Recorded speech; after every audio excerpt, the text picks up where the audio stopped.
Le passage d'aujourd'hui est Genèse 35, 9, 15. Lisons-le ensemble. Dieu apparut encore à Jacob après son retour de Padan Aram, et il le bénit. Dieu lui dit, « Ton nom est Jacob. Tu ne seras plus appelé Jacob, mais ton nom sera Israël. » Et il lui donna le nom d'Israël. Dieu lui dit, « Je suis le Dieu Tout-Puissant. Sois fécond et multiplie. Une nation et une multitude de nations naîtront de toi, et des rois sortiront de tes reins. Je te donnerai le pays que j'ai donné à Abraham et à Isaac, et je donnerai ce pays à ta postérité après toi. » Dieu s'éleva au-dessus de lui, dans le lieu où il lui avait parlé. Et Jacob dressa un monument dans le lieu où Dieu lui avait parlé, un monument de pierre sur lequel il fit une libation et versa de l'huile. Jacob donna le nom de Béthel au lieu où Dieu lui avait parlé. Amen. Je partagerai la parole de Dieu avec pour titre « Quand Jacob est devenu Israël, Béthel est devenu Béthel. » La longue histoire de Jacob arrive graduellement à sa fin. Après ce passage, bien que Jacob apparaisse encore de temps à autre dans l'histoire de Joseph, il n'est plus le personnage central et passe progressivement au second plan du récit de la Genèse. Le passage d'aujourd'hui peut être considéré comme la dernière histoire centrée sur Jacob. Cette dernière histoire se résume en deux noms, Béthel et Israël. Ce n'est pas la première fois que ces deux noms apparaissent. Auparavant, Jacob avait vécu l'épisode de Béthel en fuyant vers la maison de son oncle maternel, et, à son retour, il avait reçu le nom d'Israël. Si ces deux noms réapparaissent dans cette dernière partie de l'histoire de Jacob, c'est que sa vie entière peut se résumer à travers eux. Premièrement, Béthel. Béthel représente l'expérience fondatrice où Jacob, bien qu'en fuite loin de sa maison, a rencontré Dieu. Il a découvert la maison de Dieu là où il s'y attendait le moins.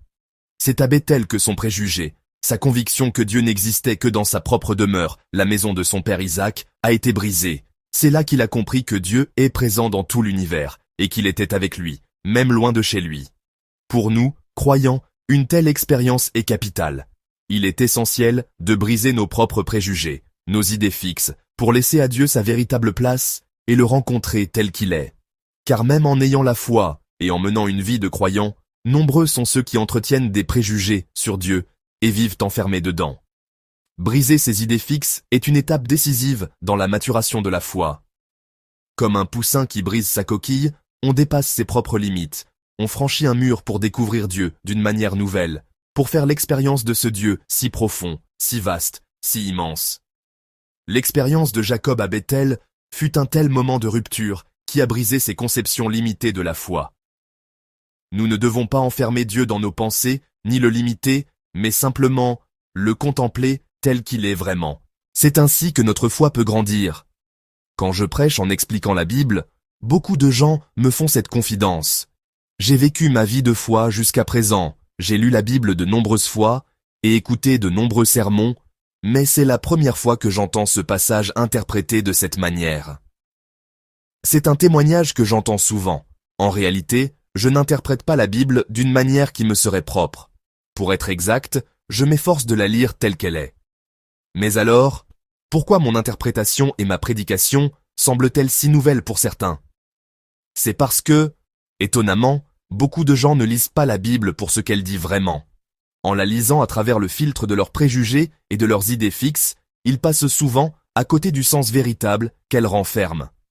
En commençant à lire la Bible telle qu'elle est, nous découvrons une grâce plus abondante. Dépasser nos préjugés pour voir Dieu tel qu'il est, lire la Bible comme la parole de Dieu, cela peut sembler simple, mais ce n'est pas si facile. C'est pourquoi l'expérience de Béthel, cette expérience qui nous révèle Dieu dans sa vérité, est si importante pour nous aussi. Deuxièmement, Israël. Si Béthel est le nom du lieu où Jacob a rencontré Dieu, Israël est le nouveau nom donné à Jacob lui-même. Comme vous le savez, Israël signifie « celui qui a lutté avec Dieu et avec les hommes et qui a vaincu ». Mais au-delà du sens littéral, il y a quelque chose de plus important encore. Sa relation et son expérience avec Dieu sont désormais inscrites dans son nom même. Dieu est entré dans son nom. Son identité, sa vie sont maintenant définies par Dieu. Voilà ce qui est essentiel. Comment l'identité d'une personne est-elle déterminée? Les gens qui ne connaissent pas Dieu définissent souvent leur identité en se liant à un lieu, à leurs parents ou à leur lignée. Par exemple, la façon dont les Coréens se présentent en disant « Je suis un Kim de Gimhae » ou « Je suis je suis un parc de Miryang, associe un nom de famille à une région d'origine. Ces présentations contiennent des informations sur le lieu et la famille. Dans le Proche-Orient ancien, tel que nous le découvrons dans la Bible, le nom du père servait souvent à définir l'identité.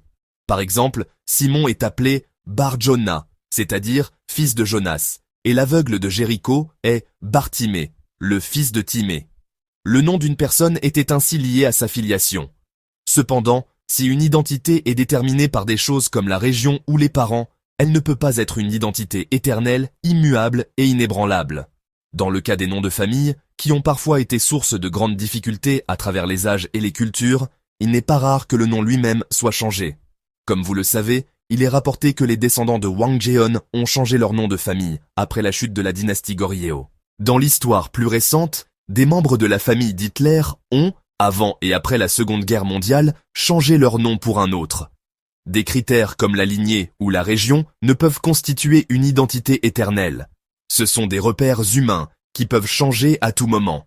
Mais lorsque la relation et l'expérience avec Dieu sont gravées dans notre nom même, cela devient notre identité éternelle et immuable, une identité qui ne peut être échangée contre rien. Le nom d'Israël est donc capital. Le nom de Dieu est entré dans mon nom. Ma vie est devenue une vie où Dieu est à l'œuvre.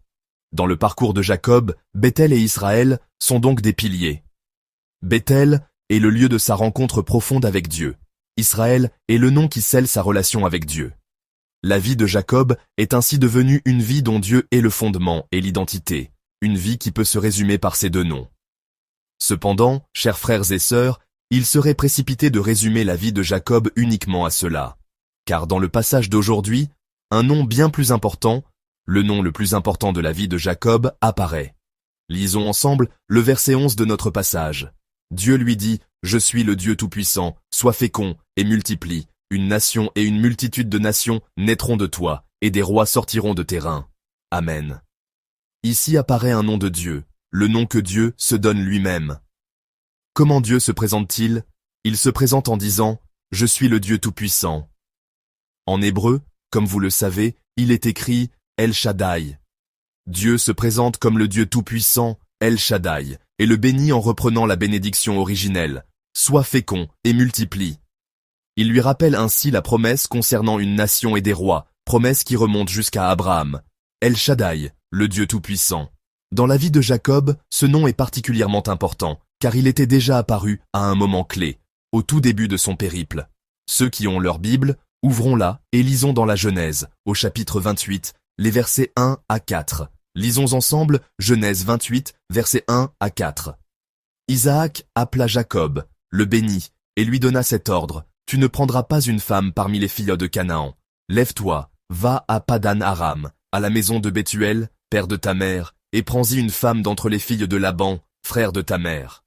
Que le Dieu Tout-Puissant te bénisse, te rende fécond et te multiplie, afin que tu deviennes une multitude de peuples. Qu'il te donne la bénédiction d'Abraham, à toi et à ta postérité avec toi, afin que tu possèdes le pays où tu habites comme étranger, et qu'il a donné à Abraham. Amen. Isaac appelle donc Jacob et lui ordonne d'aller chez son oncle Laban. En l'envoyant, il s'inquiète de voir son fils bien-aimé s'engager seul sur cette longue route. Alors, il le confie à Dieu, le bénit et le laisse partir. Et dans ces paroles de bénédiction, quel nom apparaît? Le nom de Dieu, El Shaddai, le Dieu Tout-Puissant. On peut dire sans exagérer que la véritable vie de Jacob, son chemin de foi, a commencé avec son départ pour la maison de son oncle. Et à ce point de départ, se trouve la bénédiction d'El Shaddai.